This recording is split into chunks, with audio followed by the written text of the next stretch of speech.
Right, hello everyone, I'm ProductShard, and today I'm here with my full review of Element4L, which is a new indie game from iLlusions, and is coming out on the 24th of May.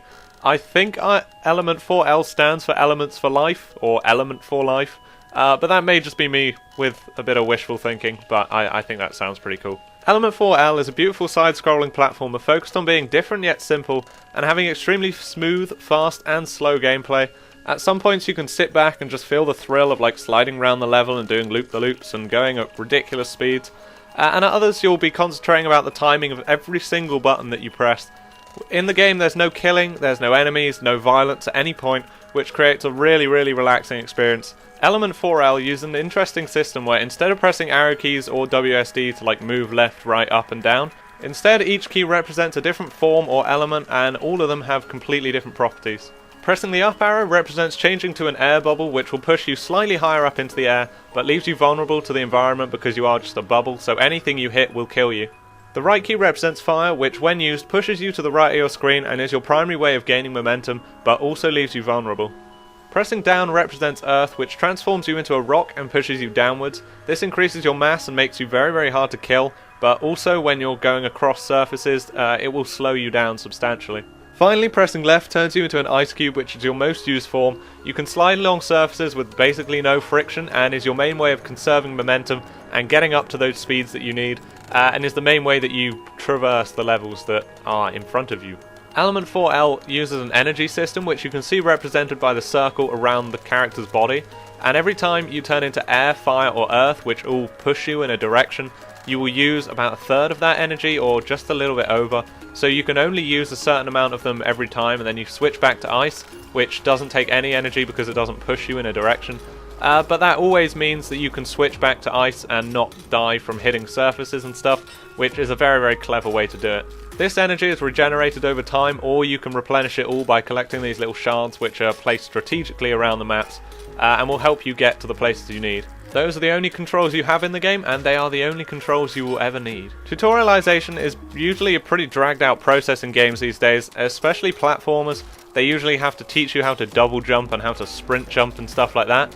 But in Element4L you're placed straight down into the first level, there's no text, there's no description of any sort, and you just have to experiment with the 4 elements you've been gifted with and try and figure out how to move about and how to get further into the level. Although the thought of this may frustrate some people, when you do figure it out and you start speeding off into the rest of the level, it does feel very rewarding.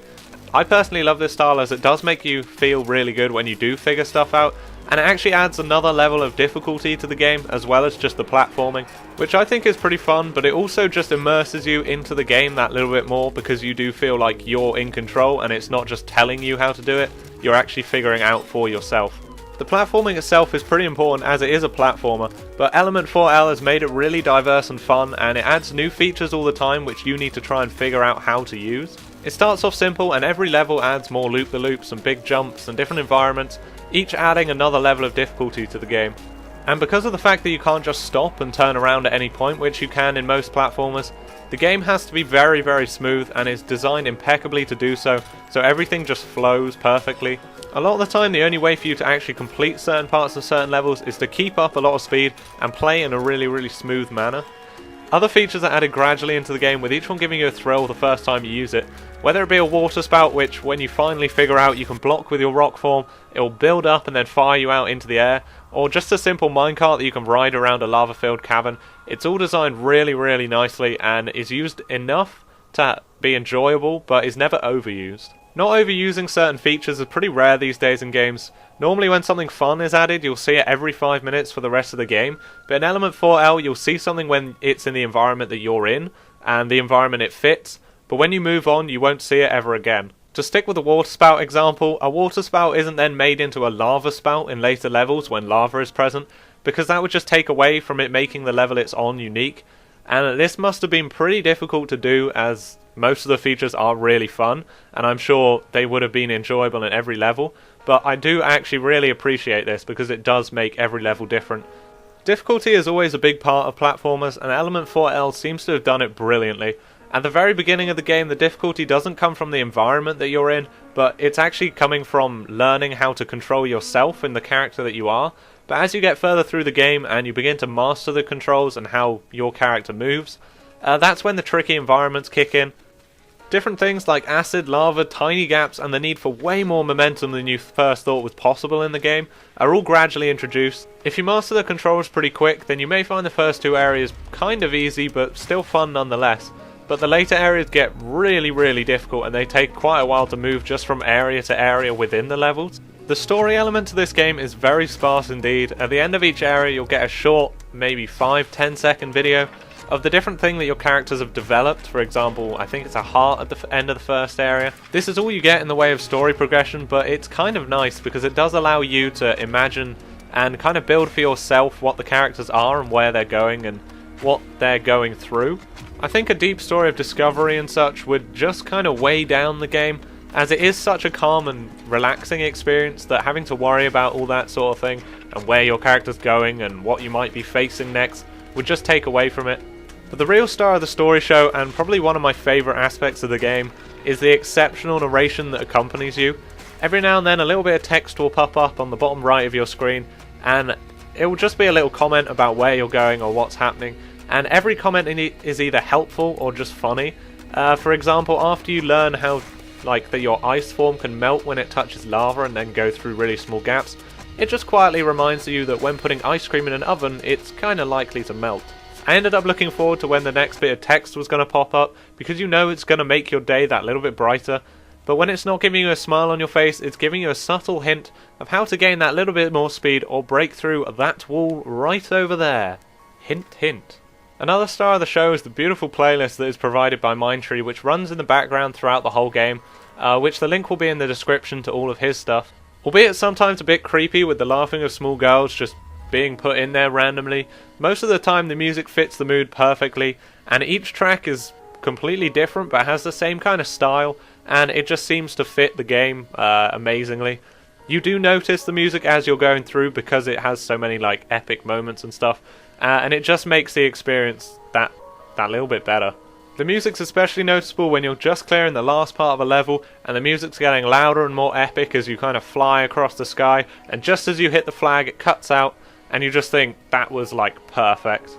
All the tracks are brilliantly done and it fits the game perfectly, so please go and hit up Mindtree and let him know of the awesome music he's made, as it should be playing in the background of this review.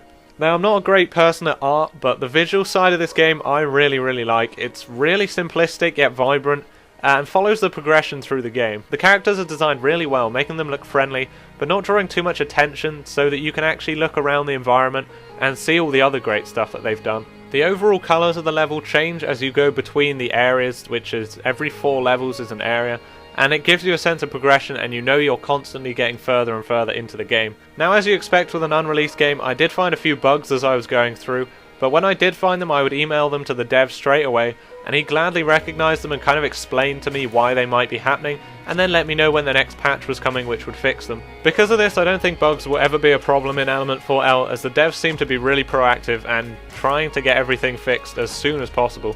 These are just a few random things that I found as I was going through the game, or little things that I just think you should know about.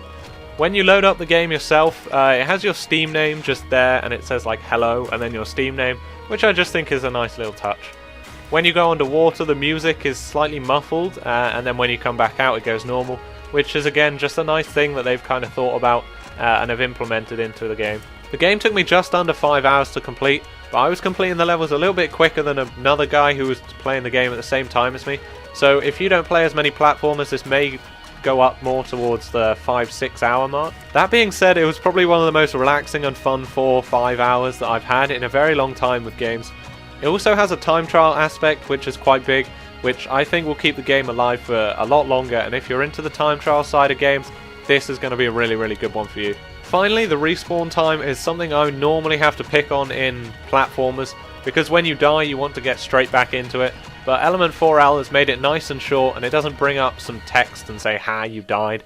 It just spawns you straight back in and you can carry on going, so I think they've done that really well. It's a brilliant concept having the 4 elements mapped to your controls rather than just moving. It has intuitive and really clever controls at that. It has amazing bright narration which holds a really quirky mood throughout the entire game. It has amazing music supporting the game throughout. All the time new features are added so you never get bored with the same thing coming up over and over again. Bugs are being fixed and updated daily, so within a week or two of this being released I think everything will be fixed. All the little things have been thought of, which is always a really nice thing to see.